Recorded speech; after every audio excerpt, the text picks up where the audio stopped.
कब तक अपने माँ बाप को जो है कोसते रहोगे कि काश मेरे माँ बाप ने जमीन ले ली होती। आपका बेटा भी तो यही बोलेगा। अगर किसी पर्सन की सैलरी ही 30,000 रुपए है तो वो उसको किस तरीके से मनी मैनेजमेंट करे। आपको फोकस ये करना है कि आपकी जो जिंदगी चलाने का खर्चा है वो आप 30 से 35% में निकाल लो। क्रिप्टो इन्वेस्टमेंट में आपका नजरिया क्या है? किसी भी वॉलेटाइल एसेट में पैसा डालना है तो the best way to invest in it is SIP, जहां हम कहते हैं म्यूचुअल फंड्स हमारे को 15% दे सकता है, 18% दे सकता है, कोई रिस्क वाला तो 21-22% दे सकता है।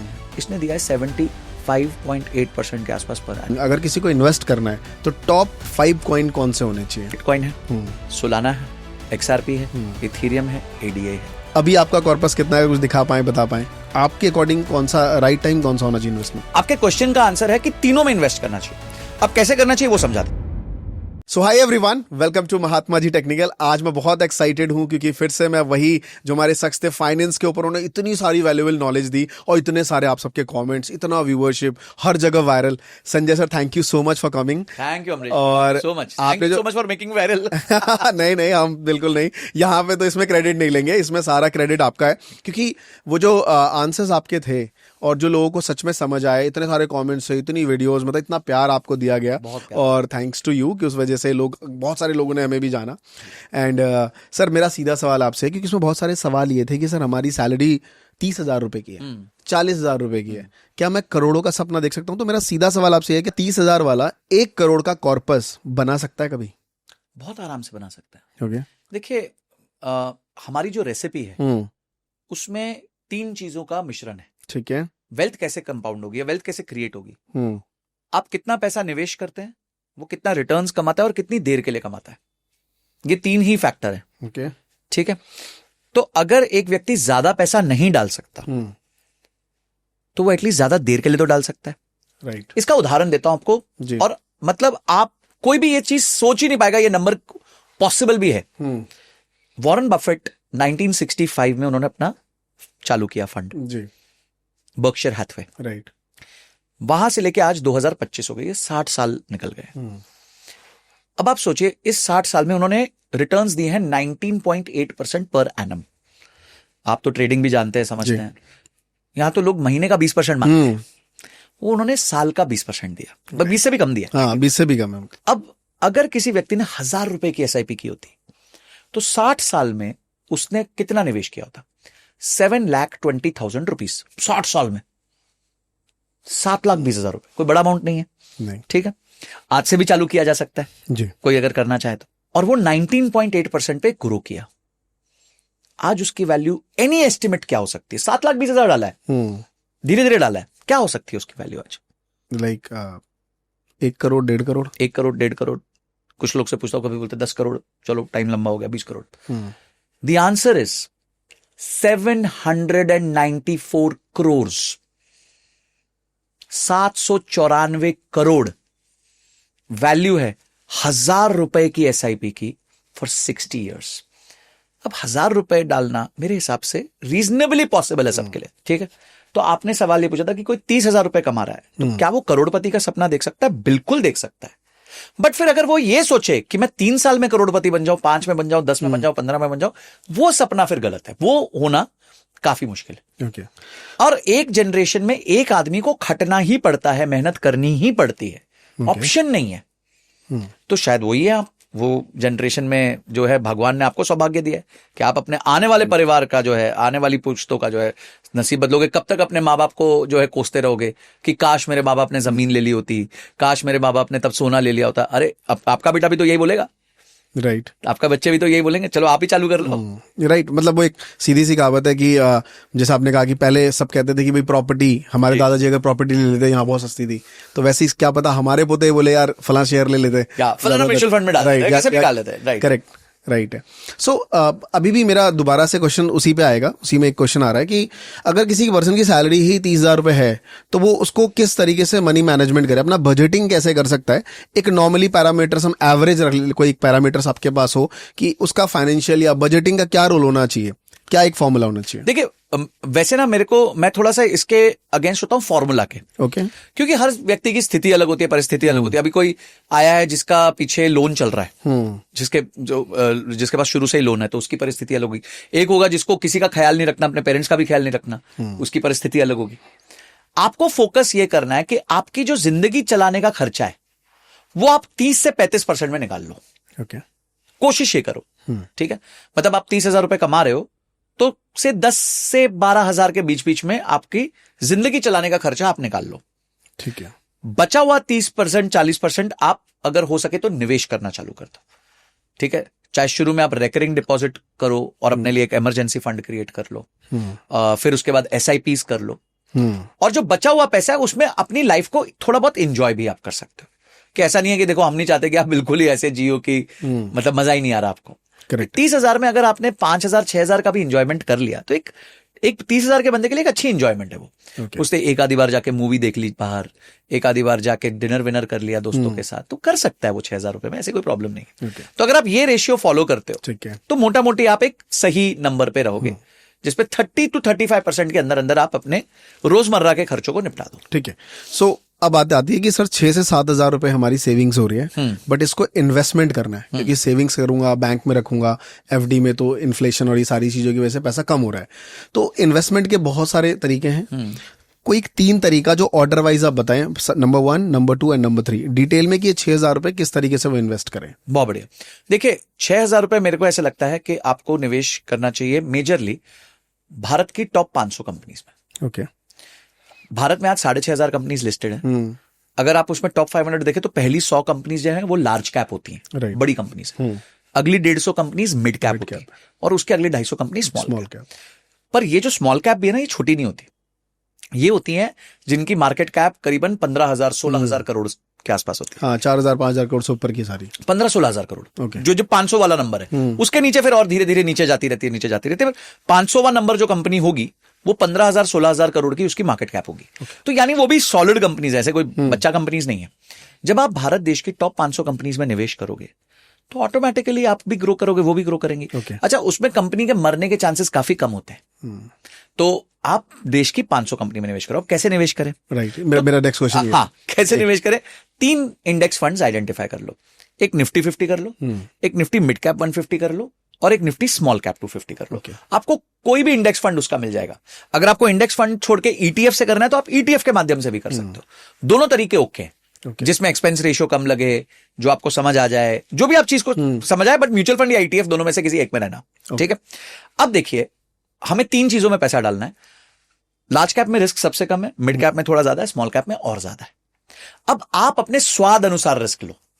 आप कहते हो जी कि मेरे को ना रिस्क ज्यादा नहीं लेना है, तो आप 80% पैसा लार्ज कैप में डाल दो, 10% मिड कैप में डाल दो, 10% स्मॉल कैप में डाल दो। ओके। तो आपने क्या किया? देश की 500 कंपनी में पार्टिसिपेट तो किया, पर रिस्क को कम से कम रखने की कोशिश करी। ठीक है। आप कहते हो यार मुझे ठीक ठाक रिस्क लेना है, मतलब मैं ले सकता हूं रिस्क, मेरे को प्रॉब्लम नहीं है।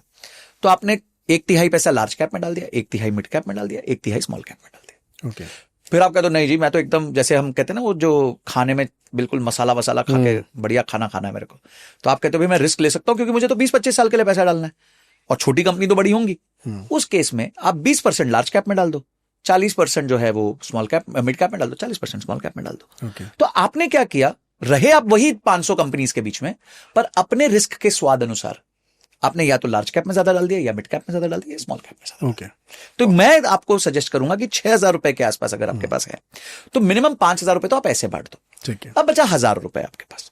इन 1,000 रुपए में आप ऑल्टरनेटिव इन्वेस्टमेंट्स को भी चेक कर सकते हो। गोल्ड चेक कर सकते हो, सिल्वर कर सकते हो। सिल्वर आजकल बहुत, ये ETF से गोल्ड का ETF है, सिल्वर बीज है, आप ETFs के माध्यम से करो। गोल्ड और सिल्वर में तो डालना ही पैसा ETF के माध्यम से चाहिए। ओके। और आखिर में अगर आपका रिस्क एपेटाइट थोड़ा है तो आप क्रिप्टो में भी इन्वेस्ट कर सकते हो। भाई आपने 6,000 रुपए डालने थे तो आपने ये कहा कि मैं 600 रुपए का क्रिप्टो का SIP करूंगा, या 300 रुपए का SIP करूंगा क्रिप्टो का, या 500 करूंगा। तो आपने क्या किया? बहुत कम पैसे से हाई रिस्क ले लिया। तो कल को अगर वो SIP चल पड़ी तो भाई आपका बहुत फायदा हो जाएगा, और बाय चांस नहीं चली तो आपने डाली 300-400 रुपए थे तो इतना नुकसान भी नहीं होगा। तो मैं हमेशा लोगों को कहता हूं कि रिस्क को बांटना सीखो। भारत में अप्रोच क्या है ना, ऑल और नथिंग का अप्रोच है। या तो इन्वेस्ट ही नहीं करेंगे, सारा ही पैसा FD में पटक देंगे, या बोलेंगे यार एक काम करते सारा ही पैसा क्रिप्टो में डाल देते। ऐसे नहीं होता। तो आपको क्या करना है, 80% to 90% अपने जो इन्वेस्टमेंट्स हैं उसको म्यूचुअल फंड्स में रखिए। एक 10-15% जो है गोल्ड, सिल्वर, ये क्रिप्टो हो गया या और कुछ अगर आपको समझ आता है तो उसमें डाल दीजिए। तो ये इस तरीके से अगर आप इसको लॉन्ग टर्म के लिए करेंगे तो एक अच्छा रिटर्न बना लेंगे। परफेक्ट। बट अभी बहुत सारे लोग क्रिप्टो में भी इन्वेस्टमेंट करना स्टार्ट कर चुके हैं। इंडिया में कुछ एक आध एक्सचेंजेस हैं जो FIU सर्टिफाइड हैं।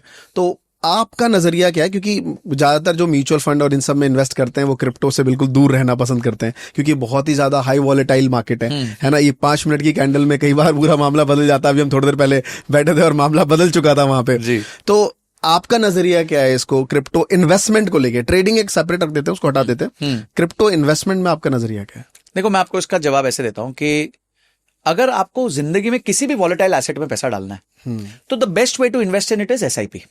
और कोई तरीका ही नहीं है वॉलेटिलिटी को किल करने का। अब इसका उदाहरण देता हूं मैं आपको। अगर किसी व्यक्ति ने पिछले 10 साल में क्रिप्टो में SIP, बिटकॉइन में SIP की होती तो 10 साल पहले बिटकॉइन का भाव था $250, राइट, और आज है $1,12,000। अब उसने नहीं सोचा कि बिटकॉइन क्या है, उसने बोला भाई मैं तो 500 रुपए की, 1000 रुपए की कुछ छोटी सी SIP कर देता हूं इसमें। तो आज जो पिछले 10 साल में उसने पैसा डाला है, उसकी एवरेज बिटकॉइन की एक्विजिशन कॉस्ट आपके हिसाब से क्या होगी? एवरेज, क्यों हर महीने डाल रहा था उसने, 235 पे भी डाला, 250 पे भी डाला, 3000 पे भी डाला, 10,000 पे भी डाला, 60,000 पे भी डाला, 1 लाख पे भी डाल रहा है, फिर भी आपके हिसाब से क्या average acquisition cost, average cost क्या होगी? 4,000 आप कह रहे हैं। Answer is 2000। ओके। मतलब पिछले 10 साल में अगर किसी व्यक्ति ने सिर्फ SIP करी होती तो आज उसके पास जितने भी बिटकॉइन होते, वो तो निर्भर करता है उसने कितना पैसा डाला होता, ठीक है, पर वो जितने बिटकॉइन है उसके एवरेज परचेज प्राइस $2,000 होती, ओके, जो आज कितने का चल रहा है? 1,12,13,000 चल रहा है। तो 60 गुना हो गया। अगर आप इसका IRR निकालते तो वो निकलता 76% पर एनम। जहां हम कहते हैं म्यूचुअल फंड्स हमारे को 15% दे सकता है, 18% दे सकता है, कोई रिस्क वाला तो 21-22% दे सकता है, इसने दिया है 75.8% के आसपास पर एनम। अब इसका मतलब ये नहीं कि सारा पैसा उठा के यहां रख दो। इसका मतलब ये था कि अगर आपने 10% भी अपनी वेल्थ का डाला होता इसमें, और अगर आपके नॉर्मल म्यूचुअल फंड्स ने 15% कमा के दिया होता, तो आप पोर्टफोलियो लेवल पे आपने शायद 19-20% कमा लिया होता। और अगर ये डूब जाता तो जो आपने 15% कमाया होता वो 13.5 रह जाता। तो आपने रिस्क लिया 1.5% का, आपकी कमाई का चांस था 5 से 6% ज्यादा का, जस्ट अगर आप अपनी इन्वेस्टमेंट का 10% बिटकॉइन में डालते हैं। राइट, ठीक है। क्या आगे बिटकॉइन 76% पर एनम देगा? मेरे को नहीं पता। पर क्या बिटकॉइन बढ़ने की क्षमता है? बिल्कुल क्षमता है। क्यों? क्योंकि ये एक लिमिटेड सप्लाई कॉइन है। 2 करोड़ 10 लाख कॉइन से ऊपर नहीं बढ़ेंगे। गोल्ड का भाव क्यों बढ़ता है? गोल्ड का भाव इसलिए बढ़ता है वो लिमिटेड सप्लाई है, राइट, वो एक रिजर्व करेंसी। अच्छा, पिछले 1 साल में ना, एंड खासकर ट्रंप के आने के बाद, टोटल जो क्रिप्टो मार्केट है वो टोटली चेंज हो गई है। मेरा भी पर्सपेक्टिव बहुत क्लियर नहीं था पहले क्रिप्टो को लेके, बट अब मैं देख रहा हूं कि फॉरेन कंट्रीज ट्रेजरी हो गई, बिटकॉइन का आईबिट करके वो आ गया, ETF आ गया, आज 8 लाख कॉइन करीबन ब्लैक रॉक के पास है। इंडियन गवर्नमेंट पूछने लग गई भाई हमारे यहां से कितना पैसा जा रहा है पता करो। तो अगर आप इतना सिनेरियो देख रहे हो, हलचल देख रहे हो, तो भाई कुछ तो है। तो कुछ तो है। आपको डर लग रहा है, कोई प्रॉब्लम नहीं। एक प्रॉपर FIU रजिस्टर्ड कोई भी आप स्टॉक एक्सचेंज पकड़ लीजिए, सॉरी, और जैसे कॉइन DCX हो गया, आप उस पर डालिए, अपनी 200 रुपए से SIP चालू करिए। करेक्ट। तो मैं अगर आपसे पूछूं कि वैसे तो कुछ 20 मिलियन के करीब कॉइन्स है, अगर आप देखोगे कॉइन मार्केट के आपकी वेबसाइट पे हर दिन इतने सारे कॉइन्स लिस्ट होते हैं एक्सचेंज पे, अलग अलग एक्सचेंज से, चाहे वो डिसेंट्रलाइज पे ज्यादा होते हैं। बट आपके अकॉर्डिंग अगर किसी को इन्वेस्ट करना है तो टॉप 5 कॉइन कौन से होने चाहिए? देखिए, मैं तो बहुत सिंपल है कि जो चीज नहीं समझ आती उसमें देख लो बड़े लोग क्या कर रहे हैं। ओके। तो US क्या कर रहा है, वो कहां ट्रेजरी रिजर्व बना रहा है। तो वहां 5 कॉइन्स बहुत सिंपल है। बिटकॉइन है, सोलाना है, XRP है, इथीरियम है, ADA है, राइट, ठीक है। बस आप उसमें डाल दीजिए, क्यों दिमाग लगा। अब मुझे पूछेंगे मीम कॉइन, ये सब अपने को नहीं समझ आती भाई, राइट, अपना काम नहीं। ग्रेट। सो लास्ट टाइम, अभी थोड़ा एक्साइटमेंट में आते हैं, लास्ट टाइम जब मैं आपसे मिला था तो आपका कुछ कॉर्पस आपने बताया, दिखाया था ऑलमोस्ट 6 करोड़ के करीब था। अभी सर हम 1.5 साल बाद मिल रहे हैं, 1.5 साल बाद, अभी आपका कॉर्पस कितना है, कुछ दिखा पाए, बता पाए? तो in terms of mutual funds, ETF सब मिला के करीबन 8.5 के आसपास है। And the markets have not been great for the last 1 year, पर कोई फर्क नहीं पड़ता, मेरे पास ज्यादा जो है यूनिट इकट्ठे हो रहे हैं। तो जब ये वापस तेजी आएगी तो मेरे पास इतने यूनिट्स होंगे कि ये 8 अचानक 12 हो जाएगा, 14 हो जाएगा, 15 हो जाएगा। तो इतना मैं सोचता नहीं हूँ इन सब चीजों को लेकर। सो मतलब मैं आपसे जानना चाहता हूं कि जब भी मार्केट गिर रहा होता है या मार्केट एक कंसोलिडेट जोन में घूम रहा होता है, उठा पटक ऊपर चल रही होती है नॉर्मल, तो लोग इस टाइम इन्वेस्ट नहीं करते। आपको क्या लगता है कि यही टाइम होना चाहिए इन्वेस्ट करने? एक राइट टाइम कौन सा है? जब मार्केट बहुत तेजी से आगे बढ़ रहा है, म्यूचुअल फंड्स लाइक NAV बहुत अच्छे दिख रहे हैं तब, या मार्केट रुका हुआ है 1.5 साल से तब, या मार्केट गिर रहा है? आपके अकॉर्डिंग कौन सा राइट टाइम कौन सा होना चाहिए इन्वेस्टमेंट? आपके क्वेश्चन का आंसर है कि तीनों में इन्वेस्ट करना चाहिए। अब कैसे करना चाहिए वो समझा देता हूं। एक है आपकी एसआईपी। जी। अब गर्मी हो, तेजी हो, ठंडी हो, बारिश हो, आपकी एसआईपी जानी चाहिए। जानी चाहिए मतलब जानी चाहिए।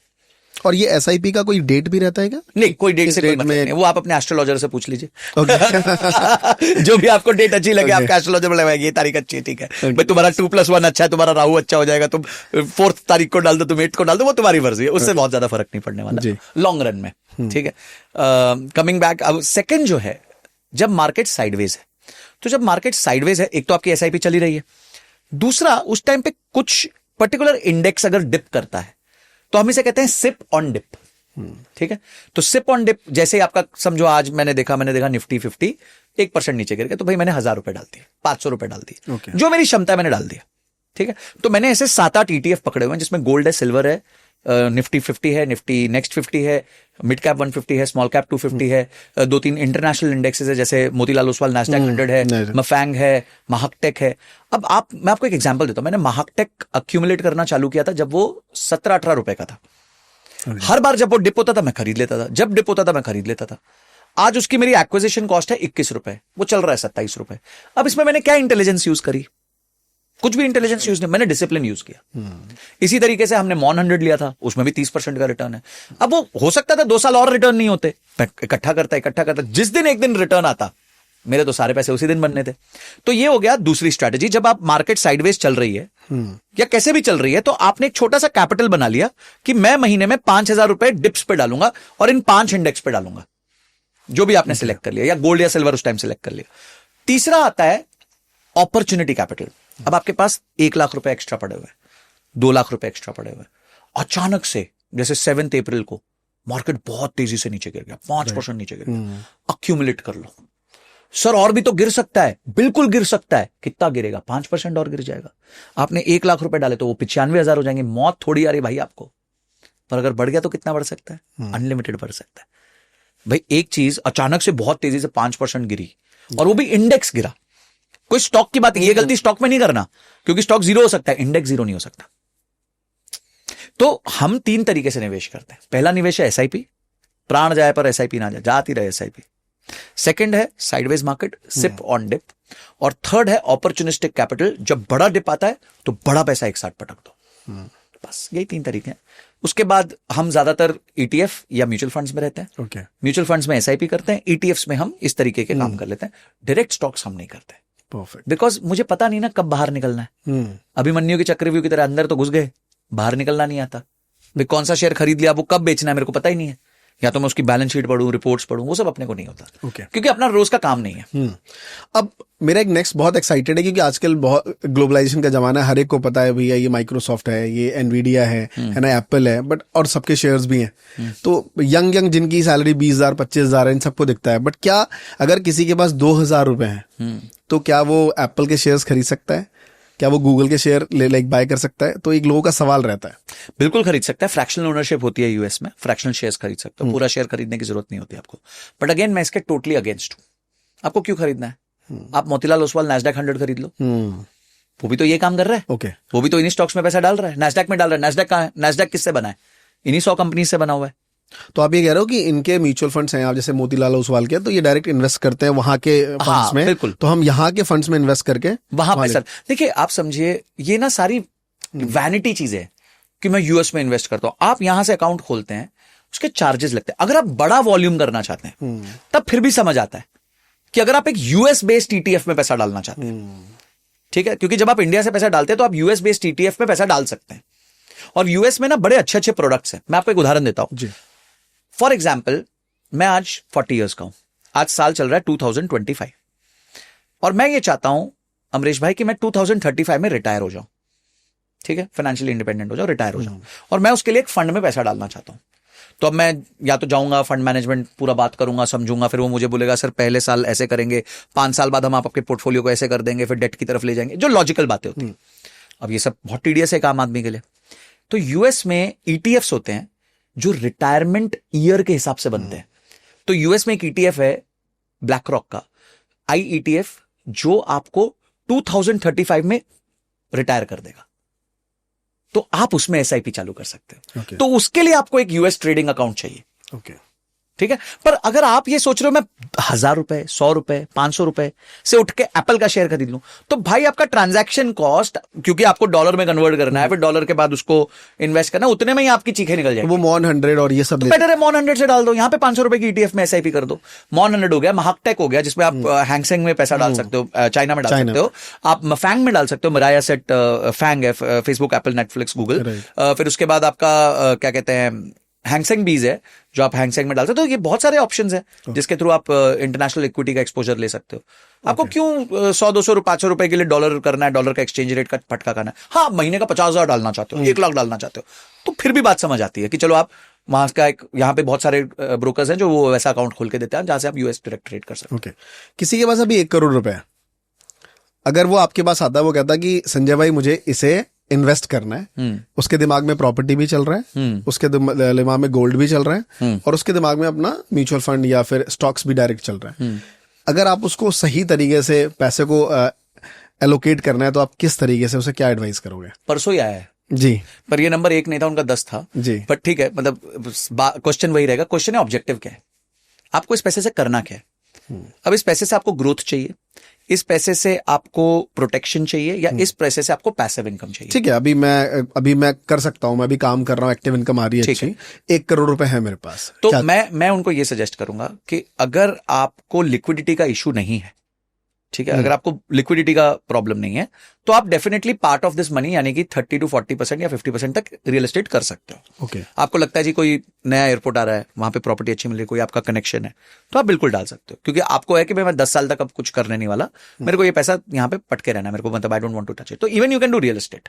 अगर आपको रियल एस्टेट समझ आता, आपको रियल एस्टेट नहीं समझ आता, आपको कोई जिसे कहते हैं, जो आपके पास कोई आर्बिट्राज नहीं है, यानी आपको नो हाउ नहीं है मार्केट का, ठीक है, तो आप फिर थोड़ा रियल एस्टेट से बच जाओ। In that case, you can put 70 to 80% money again in your Nifty 500 stocks as per your risk. ये जो हमारी मार्केट है ना, समंदर है, ये बोला था ना स्कैम 99 सबकी प्यास बुझाएगा, सबकी प्यास बुझा के रखेगा ये। आपको क्या लगता है 1 करोड़ तो सेकंड नहीं लगता खत्म होने को, आप एक बटन दबाओ 1 करोड़ गायब। तो अगर वो देश की 500 कंपनीज में इसी तरीके से बेट कर लेता जैसे हमने शुरुआत की थी, तो बढ़िया रहेगा। बट क्योंकि एक बड़ा पोर्टफोलियो साइज है, तो इसमें डेफिनेटली थोड़ा सा डेट इंस्ट्रूमेंट्स भी आने चाहिए। कॉर्पोरेट बॉन्ड्स लिए जा सकते हैं, ठीक है, अगर आप कॉर्पोरेट बॉन्ड्स लेना चाहें, कॉर्पोरेट बॉन्ड्स आपको 9% to 12% का रिटर्न्स दे सकते हैं, ठीक है। इसमें बहुत सारे प्लेटफॉर्म है, जैसे ऑनलाइन एक विंड वेल्थ करके प्लेटफॉर्म है, आप उस पर जाके बॉन्ड्स ले सकते हैं। बहुत सारे प्लेटफॉर्म्स है, आप इवैल्यूएट कर लीजिए, चॉइस आपकी है। सेबी रजिस्टर्ड होना चाहिए प्लेटफॉर्म, ठीक है, सेबी रजिस्टर्ड नहीं है तो फिर गड़बड़ है। तो सेबी रजिस्टर्ड प्लेटफॉर्म्स पे जाइए, बॉन्ड्स ले लीजिए, 9 से 12% की आपको फिक्स्ड इनकम देते हैं वो, राइट, ठीक है। उसके अलावा जो है, आप थोड़ा बहुत पैसा, अगर 1 करोड़ है तो समझिए 5 लाख रुपए आपने क्रिप्टो में डाल दिया, एक अमाउंट डाल दिया, उसकी एसआईपी चालू कर दी हर महीने की, ठीक है, अमाउंट डाल के अकाउंट में। तो आप अलग अलग तरीके से इस फंड्स को डाल सकते हैं। क्वेश्चन यही है कि आपको क्या चाहिए, ग्रोथ चाहिए, प्रोटेक्शन चाहिए, या पैसिव इनकम चाहिए। Okay. अगर आपको पैसिव इनकम चाहिए तो आपको एसडब्ल्यूपी चालू करनी पड़ेगी, फिर उसके लिए एक पूरी हमारी वेल एंड बकेट स्ट्रैटेजी होती है। तो वेल एंड बकेट स्ट्रैटेजी के हिसाब से हम पैसा डलवाते हैं कि भाई ऐसे ऐसे डालिए ताकि जिंदगी भर 1 करोड़ खत्म ना हो। राइट। अब मेरा नेक्स्ट क्वेश्चन उसी पे आने वाला था कि अब उसने 1 करोड़ इन्वेस्ट कर दिया, बट उसे 10 साल बाद लगता है कि यार मेरे को जितना मैंने इन्वेस्ट किया, इन्वेस्टेड अमाउंट भी रहना चाहिए, क्योंकि पैसा जब आप निकालने लगते हो तो वो खत्म भी होने लगता है। नॉर्मली एक बहुत सिंपल सी स्टोरी है, अगर कोई पर्सन गाड़ी लेके 2 करोड़ की गाड़ी लेके रोड पे जाता है तो बहुत अच्छी बात है कि इसके पास 2 करोड़ की गाड़ी है, बट कुछ लोग ये सोचते हैं कि इसके बैंक अकाउंट से 2 करोड़ रुपए निकल चुके हैं, राइट। सो जब वो पैसा इन्वेस्ट कर रहा है तो 10 साल बाद सोच रहा है विड्रॉ करूं, तो वो ऐसी कौन सा मेथड लेके आए जिससे उसका पैसा ग्रो भी होता रहे और उसके डेली नीड्स, उसकी लग्जरी लाइफस्टाइल जो वो जीना चाहता है अपनी लाइफ में, क्योंकि हमेशा पैसे कमा के बचाना तो नहीं चाहता, तो वो कैसे ये सारी चीजें कैसे फुलफिल कर सकता है? देखिए, एसडब्ल्यूपी सिस्टमैटिक विड्रॉल प्लान जो है वो बहुत ही पावरफुल इंस्ट्रूमेंट है अपने लिए पैसिव इनकम जनरेट करने का। इसका उदाहरण बड़ा सिंपल है कि अगर आपके पास 1 करोड़ रुपए हैं और आप ये कहते हैं कि हम इसको बहुत सेफ तरीके से इन्वेस्ट करते हैं और ये हमें साल का 8% रिटर्न कमा के देगा, ज्यादा नहीं मांग रहे, 8% मांग रहे हैं, ठीक है, ठीक है। हम तो 18, 20, 15 की बात करें, मैं तो 8 की बात कर रहा हूं। और अगर आपने विड्रॉवल रेट यानी कि जो आप पैसा उसमें से निकाल रहे हैं उसको 5% रखा, तो फॉर एग्जाम्पल आपने 1 करोड़ रुपए डाला है, आपके 8 लाख रुपए साल का एक तरीके से इंटरेस्ट बन रहा है, इनकम बन रही है, पर आपने उसमें से 5 लाख निकाला, तो अगले साल वो 1 करोड़ 3 लाख हो जाएगा, 3 लाख हो गया, फिर से आपने सेम करा, तो वो गैप बढ़ता रहेगा और वो पैसा कभी भी खत्म नहीं होगा। okay. तो आपको एक ही चीज करनी है वो ये है कि जब भी आपके पास बड़ा पैसा आए तो उसको मल्टीपल लेयर्स में बांट दो। वो बड़ा पैसा आपका वेल हो गया, वेल मतलब कुआं, और ये जो लेयर्स हो गई ये आपकी बकेट्स हो गई। तो एक बकेट हो गई जो आपकी बिल्कुल ही सेफ है, जैसे कॉर्पोरेट बॉन्ड्स हैं या डेट फंड्स हैं। एक बकेट हो गई जो बैलेंस्ड एडवांटेज फंड है। एक बकेट हो गई जो आपका हाइब्रिड फंड्स हैं या फिर आपके क्या कहते हैं फ्लेक्सी कैप फंड्स हैं। एक बकेट हो गई जो आपके लार्ज कैप फंड्स हैं, ब्लू चिप फंड्स हैं। एक बकेट हो गई जो मिड कैप है, एक बकेट है जो स्मॉल कैप है। आपने क्या किया, 80-90% पैसा जो है वो लार्ज कैप तक खत्म कर दिया, सिर्फ 10-15% पैसा मिड कैप और स्मॉल कैप में रखा। अब एक एक बाल्टी खाली करते रहो लाइफ में, एक एक बाल्टी खाली करते रहो। आखिरी 2 बाल्टियां 20 साल तक जब कंपाउंड करेंगी ना, वो फिर से अपने आप में कुआं बन जाएंगी। राइट। क्योंकि वो तो स्मॉल कैप और मिड कैप है, और आपने उनको फिर से 20 साल दे दिया कंपाउंड होने को। तो 20 साल बाद ये सब खत्म हो गई, बाल्टी सारा पानी पी गए आप, ठीक है, नो प्रॉब्लम। फिर से 20 साल बाद आपके पास नया कुआं खड़ा हो गया, वापस पानी पीजिए अगले 20 साल तक, फिर से उसकी सेम चीजें कर दीजिए। Well and bucket strategy. इस वेल एंड बकेट स्ट्रेटजी से हमने करीबन 200 से 250 क्लाइंट्स को उनकी रियल एस्टेट, जो जहां से वो रेंट नहीं कमा पा रहे थे, या जो उनको लग रहा था भाई ये रियल एस्टेट अब बहुत ज्यादा ग्रो नहीं कर सकती, और उनको हैसल होता था रेंट कलेक्शन का, जिनकी उम्र बढ़ गई थी, उन सबके लिए एक मैसिव पैसिव इनकम जनरेट कर दी है। अब वो खुश हैं कि उनको पता है यार मर्योपरंत हमारे पास ठीक ठाक पैसा आता रहेगा, हमें टेंशन नहीं होगी। और एसडब्ल्यूपी की मजेदार बात है, ना आपको उसके लिए फोन करना पड़ता है, ना फॉलो अप करना पड़ता है, ना पोस्ट डेटेड चेक रखना पड़ता है, ना आपको कोई रेंट एग्रीमेंट करना पड़ता है, ना आपको कोई रजिस्ट्री करानी पड़ती है, ना टेनेंट के साथ झगड़ना पड़ता है। जो तारीख बोलोगे उस तारीख को आपके अकाउंट में पैसा क्रेडिट हो जाता है। आप बोलोगे महीने के हर रोज क्रेडिट होना चाहिए तो हर रोज क्रेडिट हो जाएगा। Great sir. सो मेरा नेक्स्ट क्वेश्चन है कि एसडब्ल्यूपी बहुत ही बढ़िया है, सेकेंडरी है, बट उससे पहले इन्वेस्टमेंट है। 2 तरीके के लोग हैं, एक वो जो लमसम पैसा लगाना चाहते हैं, महीने के 5 लाख रुपए डालना है या 2 लाख रुपए डालना है, एक वो जो SIP कर रहे हैं 2000-3000 की। बट जब वो जाते हैं SIP करने तो उनके सामने इतने सारे म्यूचुअल फंड्स हैं, इतने सारे अलग अलग कंपनीज के और अलग अलग तरीके के, फ्लेक्सी अलग आता है, डिविडेंड चाहिए तो ये आता है। तो मेरा सवाल आपसे ये कि आप अगर कोई पर्सन 2000 रुपए महीना लेके आता है, क्या सजेस्ट करते हो, किस तरीके का म्यूचुअल फंड?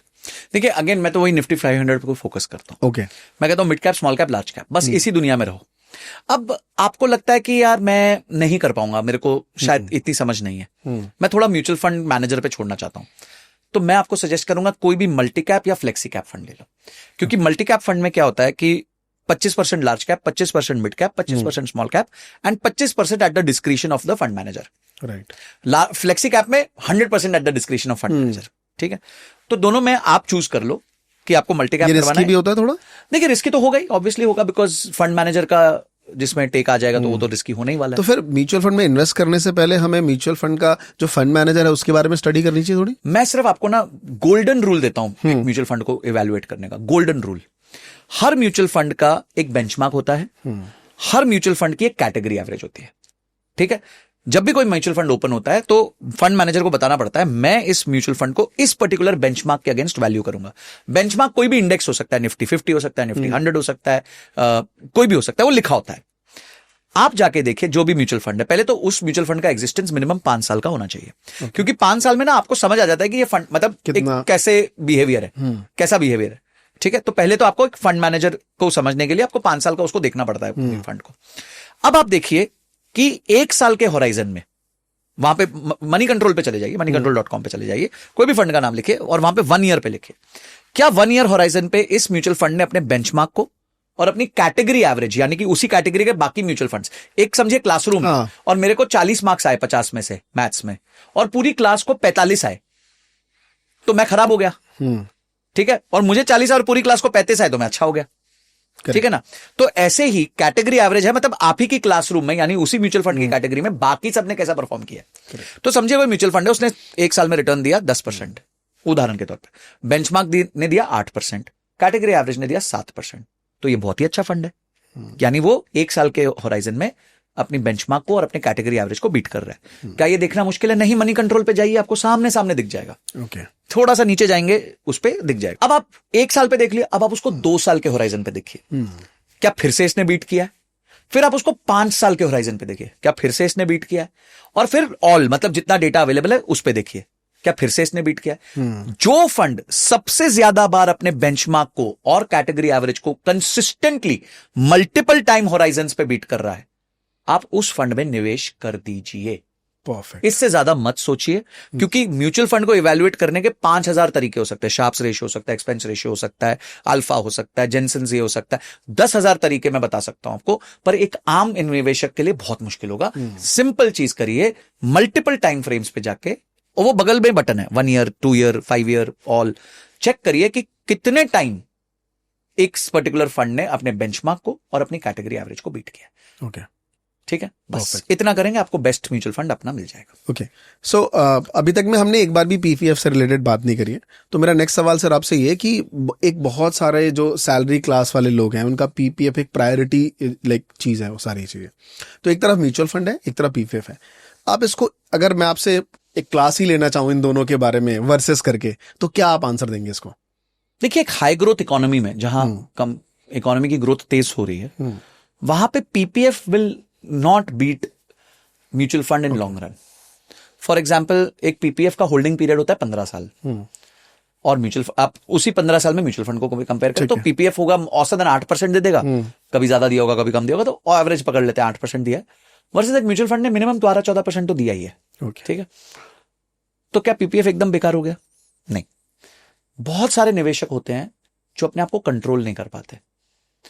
बहुत सारे निवेशक होते हैं, जैसे कुछ बच्चे होते हैं ना जिनके सामने आप टॉफी रख ही नहीं सकते, और कुछ बच्चे होते हैं जिनके सामने टॉफी रखो तो भी वो नहीं खाते, उनका कंट्रोल होता है। इसी तरीके से बहुत सारे निवेशक होते हैं जिनको पता हो ना कि मेरा एक बटन दबाने पे पैसा घर आ जाएगा, वो कभी भी निकाल लेते हैं, कंट्रोल नहीं कर पाते अपने आप को। तो अगर आप ऐसे निवेशक हैं जो अपने आप को कंट्रोल नहीं कर पाते हैं, तो आप पीपीएफ में पैसा डालिए, कोई प्रॉब्लम नहीं है। क्योंकि उससे आप बंध जाते हैं, एटलीस्ट 7-8% ही सही, पर आपको कंपाउंडिंग का भी बेनिफिट मिलता है, टैक्स का भी बेनिफिट मिलता है। ठीक है, अब तो चलो एटीसी में इमीडिएट एग्जाम्पशन नहीं है, पर उसका इंटरेस्ट एग्जेम्प्टेड है, विड्रॉल एग्जेम्प्टेड है, तो कोई प्रॉब्लम नहीं है। तो अगर आप एक ऐसे निवेशक हैं जो जल्दी लालच में आके जो है पैसे बाहर निकाल सकते हैं, तो आप पीपीएफ में रखिए। पर अगर आप एक ऐसे निवेशक हैं जो होल्ड कर सकते हैं, जो 15 साल म्यूचुअल फंड में भी होल्ड कर सकते हैं, ये जानते हुए कि बटन दबाते ही म्यूचुअल फंड से पैसा बाहर आ जाएगा, तो आप म्यूचुअल फंड में निवेश करिए। Okay, perfect. अब एक नेक्स्ट क्वेश्चन इसी को आगे लेके चलते हैं, क्योंकि यहाँ पे म्यूचुअल फंड थोड़ा प्लस में आ रहा है। यूलिप करके भी आपने देखा होगा, बहुत सारे बैंक्स में इतने सारे एजेंट्स हैं, दे आर सेलिंग यूलिप। किसी को भी यूलिप ले लो सर, ये जीएसटी फ्री है, टैक्स फ्री है, अब तो जीएसटी भी इन सब में हट गया। सो मेरा सवाल आपसे है कि यूलिप वर्सेस म्यूचुअल फंड, अगर आप एक्सप्लेन करें तो। मैं ना यहाँ पे एक एग्जाम्पल लूंगा। एक कुल्फी की दुकान है जी, तो मैं खाने गया, कुल्फी बहुत फेमस है, और वहां ऐसे मैंने मुंह मोड़ा तो देखा ऊपर लिखा था, कुल्फी आइसक्रीम नहीं होती, कुल्फी कुल्फी होती है। ठीक है, तो इंश्योरेंस इन्वेस्टमेंट नहीं होती, इंश्योरेंस होती है। अब हो क्या गया है कि हम कुल्फी और आइसक्रीम को मिक्स करना चाहते हैं, तो ना वो कुल्फी बचेगी ना आइसक्रीम बचेगी। तो कभी भी अगर आपको निवेश करना है तो यूलिप मत लीजिए, अवॉइड कीजिए यूलिप, राइट, और सीधा म्यूचुअल फंड में निवेश करें। क्योंकि यूलिप क्या करेगा, वो भी तो म्यूचुअल फंड में निवेश करेगा भाई, राइट, पर वो शुरू में आपसे फीस ज्यादा ले लेगा, क्योंकि उसको आपको प्रोटेक्शन भी देनी है। तो वो एक उनका मैथमेटिक्स होता है जिस वजह से वो फीस ले लेंगे। ठीक है, मॉर्टेलिटी चार्जेस ले लेंगे। तो आप स्टडी करिए, आपको इंश्योरेंस लेनी है तो आप प्लेन इंश्योरेंस लीजिए, कि नॉर्मल इंश्योरेंस, टर्म इंश्योरेंस लीजिए। प्रॉब्लम क्या है ना अमरीश भाई, हमारे यहां लोगों को ऐसा चाहिए कि अच्छा मैंने ना 30 साल प्रीमियम भर दिया, ओके वेरी गुड, तो अगर आपकी डेथ हो गई तो आपके परिवार को 2 करोड़ रुपए मिल जाएंगे, वेरी गुड। अच्छा मैं जिंदा रह गया तो आपने मरने के लिए इंश्योरेंस ली थी क्या? आप इंश्योरेंस इसलिए थोड़ी लेते हो कि आप मर जाओ, आप इंश्योरेंस इसलिए लेते हो कि अगर आप मर जाओ तो आपके परिवार को इतना सम मिल जाए ताकि उनकी जिंदगी में परेशानी ना आए। क्योंकि किसी के जाने का गम तो पूरा नहीं किया जा सकता, बट एटलीस्ट फाइनेंशियली सपोर्ट मिल सकता है। तो अच्छी बात है ना, आप जिंदा रह गए तो इस बात के लिए आपको पैसे वापस क्यों चाहिए कि मैंने जो पैसे डाले थे मेरे को वापस दे दो क्योंकि मैं जिंदा बच गया। अब भाई there are no free lunches in the world in finance, कोई भी चीज फ्री नहीं आती। अगर वो व्यक्ति आपको पैसे वापस देगा तो उसको भी कहीं निवेश करने पड़ेंगे। तो जब वो निवेश करेगा तो उसको फंड मैनेजर चाहिए, उसको चार्जेस काटने हैं, उसको कमीशन ज्यादा देनी है, तो भाई वो कहां से निकालेगा? आप ही की जेब से निकालेगा, because there are no free lunches in the world. तो भाई आप क्यों ये सब पंगे में पड़ रहे हो?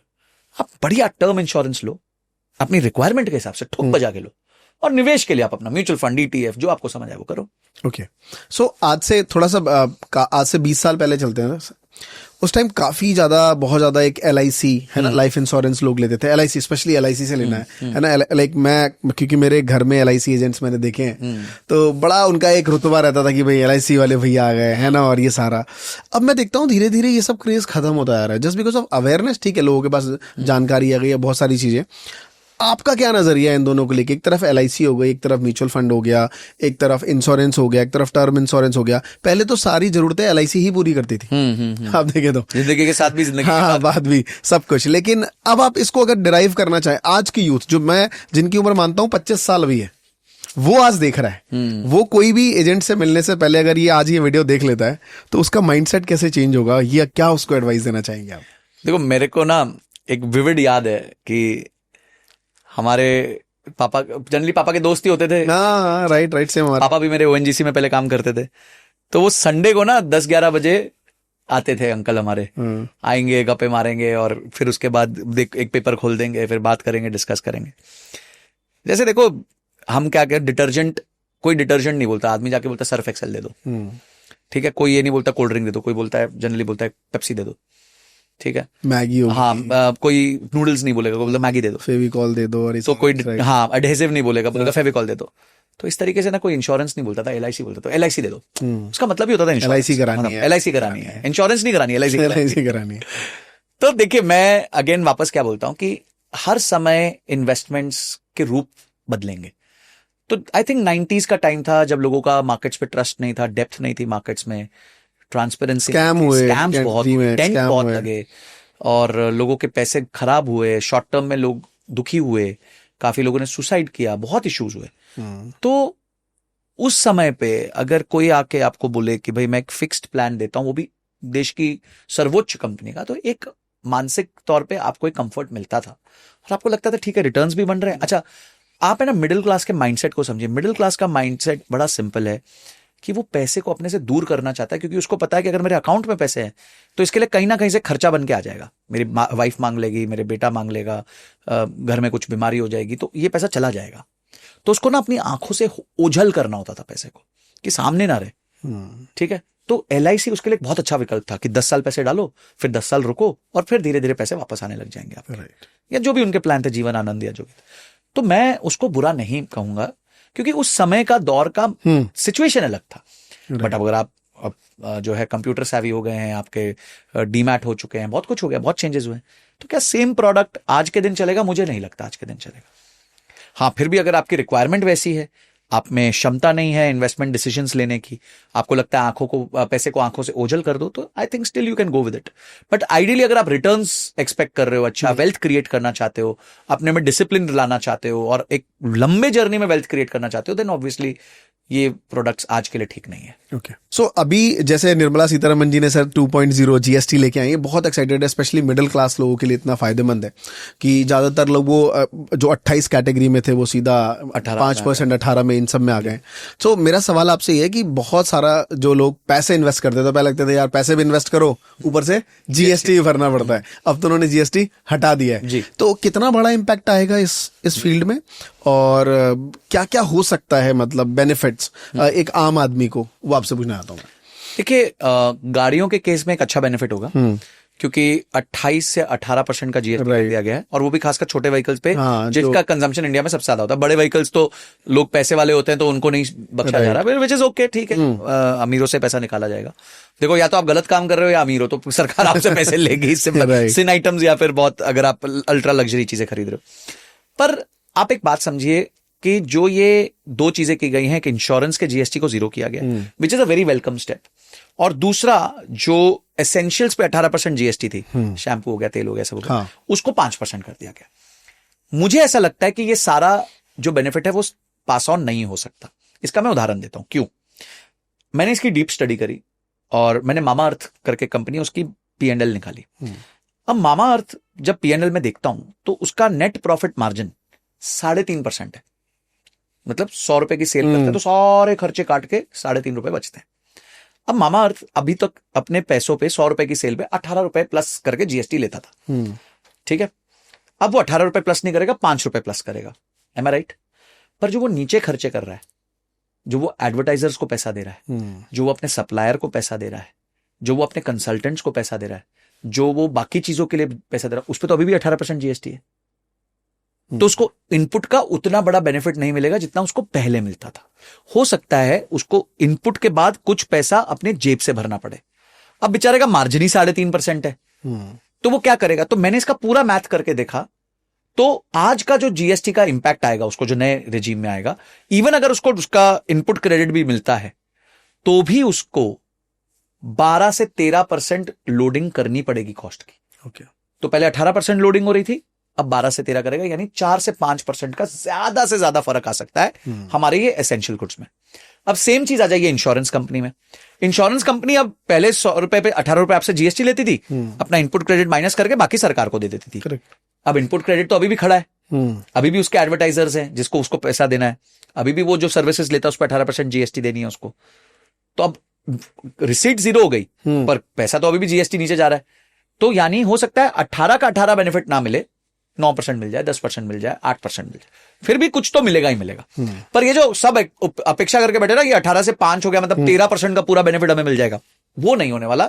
ना ही इंश्योरेंस में पूरे 18% का बेनिफिट मिलेगा। इनको अपने प्रीमियम्स बढ़ाने पड़ेंगे, क्योंकि इनका जो जीएसटी में थोड़ा सा फायदा हो जाता था वो अब लॉस में कन्वर्ट हो जाएगा, तो उसको कवर अप इनको करना पड़ेगा अगर इनको अपने बैलेंस शीट को न्यूट्रल रखना है तो। But in terms of profit और लॉस को मार्जिन उस चश्मे से देखना ही नहीं चाहिए, मुझे लगता है, जो आप कह रहे हो ये वर्ड्स कि इनपुट्स जो मिल रहा है ऑब्वियसली वो तो जीएसटी का पार्ट क्रेडिट है, वो तो गवर्नमेंट का है, उसने लिया है तो उसको देना पड़ेगा वहां पे। नहीं, तो देखिए, एक है आपने सर्विस ली, फॉर एग्जाम्पल मैंने 100 रुपए का माल बेचा, राइट, और मैंने 18 रुपए कस्टमर से कलेक्ट किया, तो मैंने 118 का बेचा और 100 रुपए मेरे को मिले, 18 रुपए मेरे को सरकार को देना है। करेक्ट। बट आज के दिन मैं जब बिजनेस करता हूं तो फॉर एग्जाम्पल मेरा 50 रुपए का खर्चा होता है, तो जब मेरा वेंडर मुझसे 50 रुपए लेता है तो वो मुझसे 50 नहीं लेता, 50 प्लस 18% लेता है, तो वो 9 रुपए मुझसे जीएसटी ले लेता है। तो मेरे पास 18 रुपए की जीएसटी आती है, 9 रुपए मैं वेंडर को देता हूं और 9 रुपए मैं सरकार को दे देता हूं। ये है आज का मैथमेटिक्स।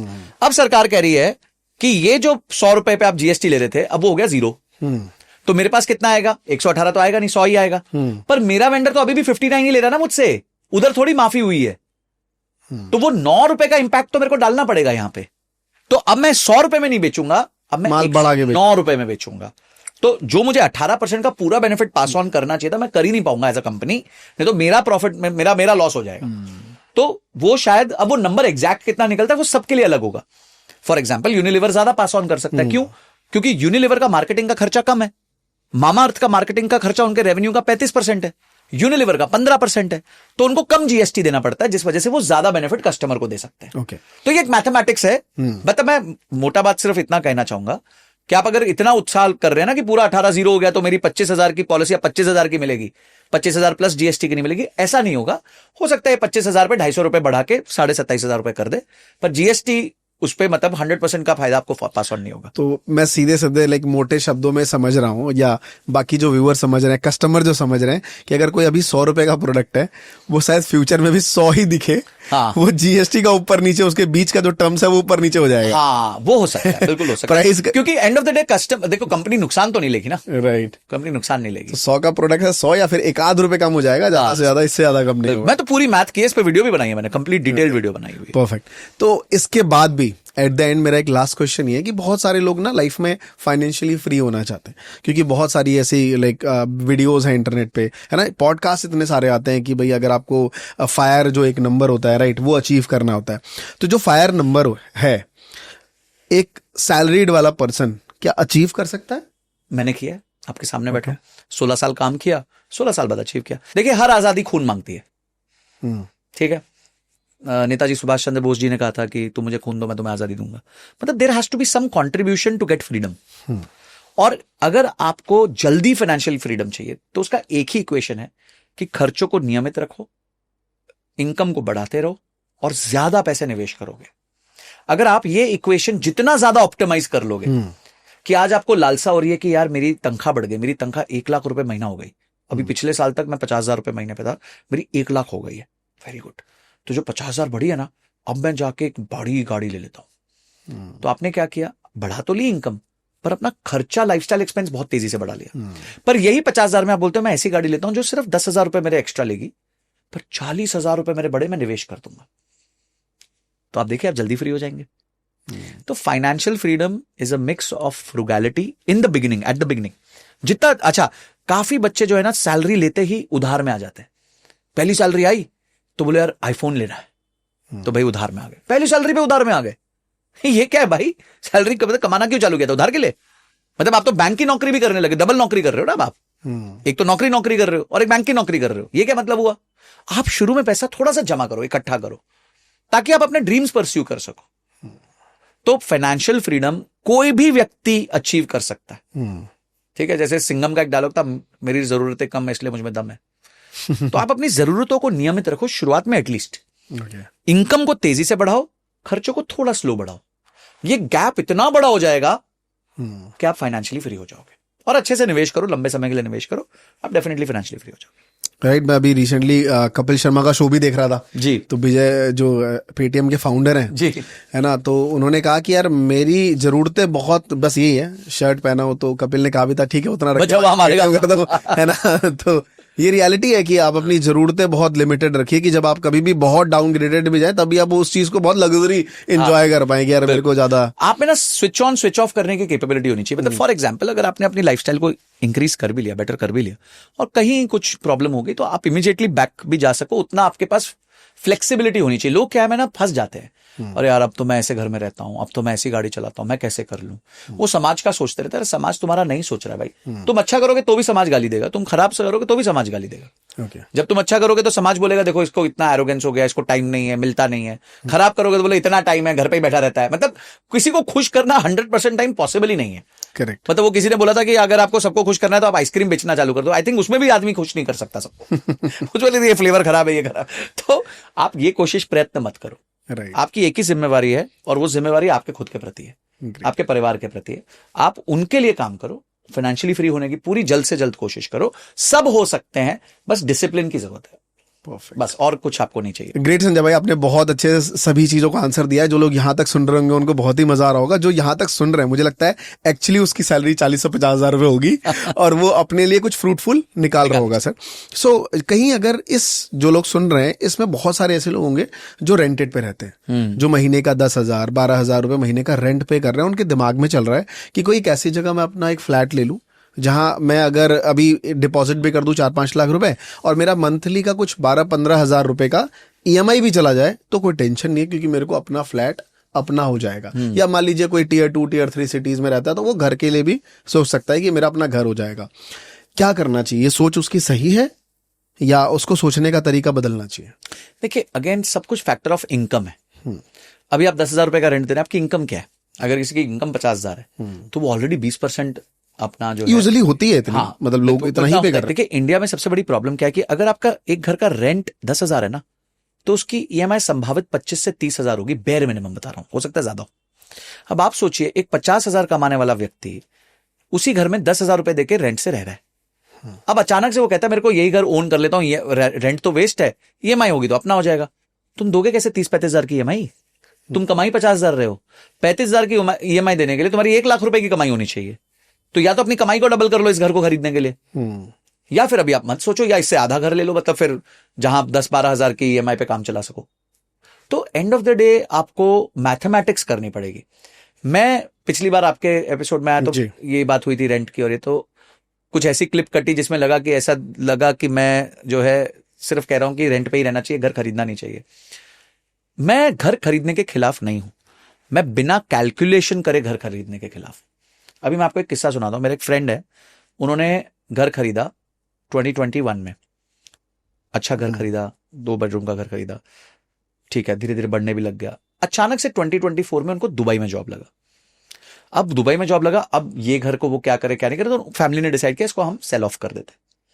उन्होंने गए लोकल ब्रोकर के पास और बोला कि भाई ऐसा ऐसा है, मैं घर को बेचना चाहता हूं और क्योंकि मैं दुबई शिफ्ट हो रहा हूं। अब भाई उसने पकड़ लिया दुबई शिफ्ट हो रहे हैं, यानी इनको जल्दी है, यानी मैं कोई भी प्राइस देके कर सकता हूं। भाई उन्होंने पूरा वहां नेक्सस घुमा दिया और वो घर बिकने ही नहीं दिया अच्छे प्राइस पे। क्या आप वेट कर लो, इनको जल्दी है, बेचेंगे, ये कम भाव पे बेचेंगे। और वो इतने स्ट्रेस में रहा पूरा टाइम, इतने स्ट्रेस में रहा घर बेचने के चक्कर में कि पूरा टाइम हमारे पास बैठा है, हाँ मैं आ रहा हूं, घर दिखाने आ रहा हूं, चाबी तो मेरे पास है, भाई मैं जा रहा हूं, अरे अभी तो आए थे, नहीं मैं जा रहा हूं यार, वो घर दिखा रहा है ना, मेरे को निकलना है दुबई के लिए। पूरा टाइम स्ट्रेस चल रहा है। तो अभी आपको कंफर्म नहीं है कि आप कहां जाने वाले हो, क्या करने वाले हो, और उसके बावजूद आप अपने आप को कमिट कर लेते हो। देखो 25 साल का डिसीजन है घर लेना, 25 साल का। अभी जिन लोगों ने 2020 में बैंगलोर में घर लिया, उसमें 10 में से एक घर आज डिफॉल्ट कर रहा है ईएमआई पे। अभी 5 साल हुए हैं, 25 साल नहीं हुए। क्यों? क्योंकि 2020 में कोडर्स को सैलरी लगी थी। 3 लाख वाला कोडर 15 लाख रुपए का सैलरी लेके चला गया। तो उस टाइम उनको लगा रहे अपुनिश भगवान है, 15 लाख, अगले साल 25 लाख, फिर 40 लाख, फिर वो मुंगेरी लाल के हसीन सपने। तो उससे बोला चल भाई 15 लाख तो हो ही गई है, एक बढ़िया घर लेते हैं 1 करोड़ का। ठीक है जी, माँ बाप से थोड़ा पैसा जमा किया और 15 लाख में से जो है महीना मतलब 1.25 लाख रुपए महीना में से 70,000 रुपए की किस्त भरने लग गए। चल रहा था गाड़ी, तब फिर सारे स्टार्टअप खत्म होने लग गए, ले ऑफ होने लग गए। आज वो लोग बेचारे ईएमआई नहीं भर पा रहे, स्ट्रेस में। क्यों ऐसा डिसीजन लेना? आप फर्म हो जाओ पहले, शुरुआत है आपकी उम्र जिंदगी की, कहां भागे जा रहा है? अमरीश भाई, मैं जिस घर में बॉम्बे में रहता हूं ना, मतलब मेरे फादर का घर है, जब 2008 में मेरा जॉब लगा तो मैं उस घर को उधार लेके भी नहीं खरीद सकता था। मतलब मेरी सैलरी इतनी नहीं थी कि मैं उधार लेके उस घर को खरीद सकूं। वो 2 बेडरूम हॉल किचन का घर है बॉम्बे में मेरा। आज उस लोकेलिटी में कितने साल बाद, 17 साल बाद, उसी लोकेलिटी में मैं 3 बेडरूम के घर खरीद सकता हूं बिना 1 रुपया लोन लिए। आप सोचो, जहां 15-17 साल पहले मैं 2 बेडरूम उधार पे नहीं ले पा रहा था, वहां मैं आज 3 बेडरूम ले सकता हूं बिना उधार लिए। इसका मतलब क्या हुआ कि 17 साल में रियल एस्टेट के प्राइसेस बढ़े हैं, पर मेरी वैल्यू ज्यादा बढ़ी है। मैंने अपनी वैल्यू को ज्यादा बढ़ाया, मैंने अपनी इन्वेस्टमेंट्स की वैल्यू को ज्यादा बढ़ाया है। तभी तो जाके मैं कह रहा हूं कि 3 बेडरूम ले सकता हूं मैं बिना किसी उधार के। तो बात को समझना बहुत जरूरी है। रियल एस्टेट के प्राइस बढ़ेंगे, बिल्कुल बढ़ेंगे, पर आपकी क्षमता है उससे ज्यादा तेजी से बढ़ने की। अपने आप को बांधो मत। मैथमेटिक्स ऐसा करो कि उस घर में आप इंजॉय कर सको, खुश रह सको। सर घर ले लिया, 70% 60% तनख्वाह जो है आपकी ईएमआई में जा रही है, मेंटेनेंस में जा रही है, बिजली का बिल भरने में जा रही है, काहे की खुशी मिलेगी आपको उस घर में? तो घर की इक्वेशन बना लो, आपकी इनकम का 30 से 35% जो है ईएमआई प्लस मेंटेनेंस प्लस जो आपका जिसे हम टोटल कॉस्ट ऑफ ओनरशिप कहते हैं, वो जाना चाहिए। अगर उसमें हो रहा है तो लीजिए, बिल्कुल लीजिए, कोई प्रॉब्लम नहीं है। तो ग्रेट सर, नहीं बिल्कुल सही कहा आपने कि ऑब्वियस सी बात है, सबको मैथ तो करनी पड़ेगी कि भाई कैलकुलेशन बहुत इंपॉर्टेंट है, क्योंकि अगर आपने एक बार ईएमआई ले ली तो आपके 2 लोगों के लिए काम करना पड़ेगा आपको, और ये बहुत लंबा प्रोसेस है। 20 साल 25 साल के लिए ईएमआई होती है अगर आप होम लोन लेते हो तो। Correct sir, thank you so much Sanjay भाई कि आपने बहुत ही अच्छा इन्फॉर्मेशन दिया, और मुझे भी बहुत कुछ सीखने को मिला है सच में। पर्सनल मेरी जो फाइनेंशियल जर्नी है उसको ठीक करने के लिए और आई होप लोगों को भी समझ में आया होगा, डिपेंडिंग ऑन उनकी क्या अभी क्राइटेरिया है, किस जॉनरा में वो हैं, क्या सैलरी है उनकी। So thank you so much for coming. Thank you Amrish भाई, थैंक यू सो मच। और मैं सबको बस एक ही रिक्वेस्ट करूंगा कि क्या आपकी टॉप 5 लर्निंग्स रहेंगी, वो जरा कमेंट बॉक्स में जरूर लिखना, कि उससे मुझे पता चल जाएगा कि आपने एक्चुअली कुछ सीखा या सिर्फ मस्ती करके चले गए। वो जरूर लिखना। और हाँ, इस चैनल को सब्सक्राइब भी कर दीजिए और वीडियो को सबके साथ शेयर कर दीजिए।